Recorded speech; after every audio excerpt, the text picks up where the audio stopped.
స్టేడియంగా పేరు మార్చింది అధ్యక్ష. దేశ స్వతంత్రం కోసం కొట్లాడిన సర్దార్ వల్లభాయ్ పటేల్ పేరు తీసి నరేంద్ర మోడీ గారు పేరు పెట్టింది గుజరాత్లో జరిగింది అధ్యక్ష. మేము అట్లాంటి తప్పిదం చేయలేదు అధ్యక్ష, చెయ్యం. మాకు అట్లాంటి ఆలోచన లేదు. ఈ రాష్ట్రంలో ఎప్పుడూ జరగనట్టుగా మొదటిసారి ఏదో ఈ ప్రభుత్వం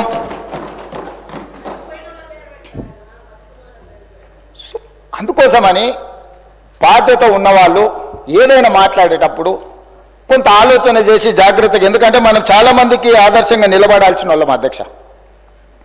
కాబట్టి దయచేసి ఈ సభలో నా విన్నపం ఒక్కటే సభ్యులకు, పరిపాలనలో భాగంగానే ఎన్టీఆర్ హెల్త్ యూనివర్సిటీ కావచ్చు, లేకపోతే అగ్రికల్చర్ యూనివర్సిటీ కావచ్చు, లేకపోతే హార్టికల్చర్ యూనివర్సిటీ కావచ్చు, లేకపోతే వెటర్నరీ యూనివర్సిటీ కావచ్చు, ఈరోజు తెలుగు యూనివర్సిటీ కావచ్చు, ఇవన్నీ కూడా పరిపాలనలో భాగంగానే రెండు రాష్ట్రాలలో ఒకే పేరు మీద యూనివర్సిటీలు కానీ ఒకే పేరు మీద సంస్థలు ఉండడం వల్ల పరిపాలనాపరమైన సమస్యలు ఉత్పన్నమయ్యే అవకాశం ఉంది.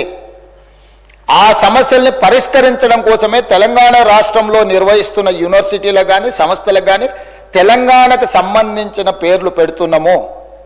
అదేవిధంగా పొట్టి శ్రీరాములు గారి పట్ల కానీ, పెద్దలు మాజీ ముఖ్యమంత్రి మాజీ గవర్నర్ రోసయ్య గారి పట్ల కానీ, ఆర్యవైశ్య సమాజం పట్ల కానీ ప్రభుత్వానికి అపారమైన గౌరవము, నమ్మకము, విశ్వాసం ఉన్నది.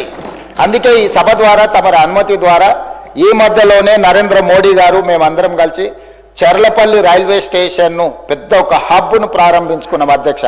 సికింద్రాబాదు, కాచిగూడ, నాంపల్లి రైల్వే స్టేషన్ల కంటే కూడా ఒక పెద్ద చెర్లపల్లిలో ఒక పెద్ద రైల్వే జంక్షన్, రైల్వే స్టేషన్ని ప్రారంభించుకున్నాం అధ్యక్ష. నేను కేంద్ర ప్రభుత్వానికి, కిషన్ రెడ్డి గారికి, పెద్దలు బండి సంజయ్ గారికి లేఖ రాయబోతున్నా. ఆ చెర్లపల్లి టర్మినల్కి పొట్టి శ్రీరాములు గారి పేరు పెట్టుకొని వారికి దేశం పట్ల ఉన్న భక్తి, దేశం కోసం వాళ్ళు చేసిన త్యాగాలను గుర్తు చేసుకుందాం. తెలంగాణ హైదరాబాద్ నగరంలో పొట్టి శ్రీరాములు పేరు ఆ చెర్లపల్లి టర్మినల్కి మనం పెట్టుకుందాం. కిషన్ రెడ్డి గారిని, బండి సంజయ్ గారిని నేను విజ్ఞప్తి చేస్తున్నా, కేంద్ర ప్రభుత్వం నుంచి అనుమతి తీసుకొచ్చి చెర్లపల్లి రైల్వే టర్మినల్కి మనం పొట్టి శ్రీరాములు గారి పేరు పెట్టుకుందాం అధ్యక్ష. అదేవిధంగా నేను అధికారులకు ఆదేశాలు ఇస్తున్నా. మనకు బల్కంపేట్ నేచర్ క్యూర్ హాస్పిటల్ ఉన్నది అధ్యక్ష. రోసయ్య గారి ఇంటికి కాస్త దూరంలో ఉంటుంది నేచర్ క్యూర్. దానికి రోసయ్య గారి పేరు పెట్టడమే కాకుండా పెద్దలు రోసయ్య గారి విగ్రహాన్ని అక్కడ పెద్ద ఎత్తున పెట్టుకొని వారి వర్ధంతులు, జయంతులు నిర్వహించడానికి అధికారికంగా రాష్ట్ర ప్రభుత్వం అన్ని అధికారిక వర్ధంతి, జయంతి కార్యక్రమాలను ప్రభుత్వం చేపడుతుంది. వారు ఉమ్మడి రాష్ట్రానికి 16 సార్లు బడ్జెట్ ప్రవేశపెట్టిన సుదీర్ఘమైన అనుభవజ్ఞులు. ముఖ్యమంత్రిగా, గవర్నర్గా ఎనలేని సేవలు అందించారు. వారు ఒక సందర్భంలో మాట్లాడుతూ, నేను పూర్తిగా హైదరాబాద్కు వచ్చిన, చీరాలలో నాకేమీ లేదు, నేను మొత్తం హైదరాబాద్ వాసిని, నేను హైదరాబాద్లోనే ఉంటున్నాను పెద్దలు రోసయ్య గారు చెప్పారు. వారి పట్ల మా అందరికి, ఇక్కడ ఉన్న సభ్యులకి, ఇంక్లూడింగ్ మా పెద్దలు దామోదర రాజనరసింహ గారికి, ఇక్కడ ఉన్న మిత్రులకి ఎవ్వరికి కూడా భిన్నాభిప్రాయాలు లేవు.